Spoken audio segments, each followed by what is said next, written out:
যুক্তরাষ্ট্র ও ইরানের মধ্যকার ভঙ্গুর সমঝোতা ভেস্তে যাওয়ার পর মধ্যপ্রাচ্যে নতুন করে পূর্ণাঙ্গ যুদ্ধের দামামা বেজে উঠেছে।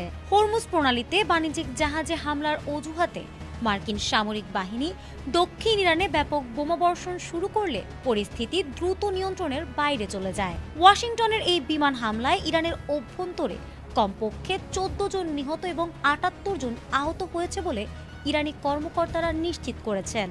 তবে ইরান যে দমে যাওয়ার পাত্র নয় তা স্পষ্ট করে মধ্যপ্রাচ্যে অবস্থিত মার্কিন সামরিক স্থাপনাগুলোতে একযোগে নজিরবিহীন পাল্টা আঘাত এনেছে তেহরান। ইরানের এই ঝটিকা অভিযানের লক্ষ্যবস্তু ছিল উপসাগরীয় দেশগুলোতে অবস্থিত যুক্তরাষ্ট্রের সামরিক ঘাঁটি ও গুরুত্বপূর্ণ স্থাপনাগুলো। আক্রমণের তীব্রতা এতটাই প্রকট ছিল যে এতদিন ধরে যে অঞ্চলগুলো তুলনামূলক নিরাপদ ছিল সেখানেও আজ আতঙ্কের দীর্ঘ ছায়া পড়েছে।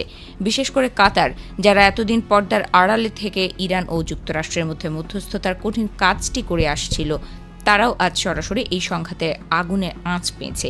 দীর্ঘ কয়েক মাস শান্ত থাকার পর কাতারের ওপর এমন হামলা আন্তর্জাতিক কূটনীতির সেই নাজুক প্রচেষ্টাকে এক নিমেষেই ধূলিসাৎ করে দিল। সংযুক্ত আরব আমিরাতের আকাশ সীমাও রণক্ষেত্রে পরিণত হয়েছিল। ইরান থেকে ধেয়ে আসা ক্ষেপণাস্ত্র আর ড্রোনের বহরকে প্রতিহত করতে আমিরাতের প্রতিরক্ষা ব্যবস্থা এক কঠিন পরীক্ষার মুখোমুখি হয়। আকাশ জুড়ে তখন মুহুর্মুহু বিস্ফোরণের শব্দ আর ধোঁয়ার কুণ্ডলী।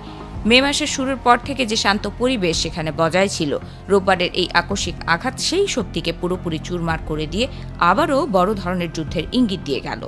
তেহরানের এই আগ্রাসী মনোভাব কেবল সামরিক ঘাঁটির ওপরই সীমাবদ্ধ থাকেনি, বরং তারা আবারও ঘোষণা করেছে যে পৃথিবীর অন্যতম গুরুত্বপূর্ণ জলপথ হরমুজ প্রণালী এখন থেকে সম্পূর্ণ বন্ধ।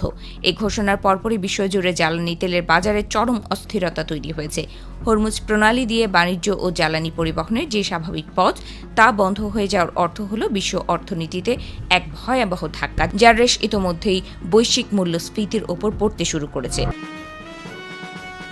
পরিস্থিতি সামাল দিতে মার্কিন সেন্ট্রাল কমান্ড সামাজিক যোগাযোগ মাধ্যম এক্সে দেওয়া এক বিবৃতিতে জানায়, হরমুজ প্রণালীতে অবাধ নৌ চলাচলের পথ নিশ্চিত করতে তারা রোববার বিকেল থেকেই ইরানের অভ্যন্তরে নতুন করে পাল্টা হামলা শুরু করেছে। মার্কিন সামরিক বাহিনী এই হামলাকে ইরানের শক্তি গুড়িয়ে দেওয়ার একটি কৌশলগত পদক্ষেপ হিসেবে দেখছে।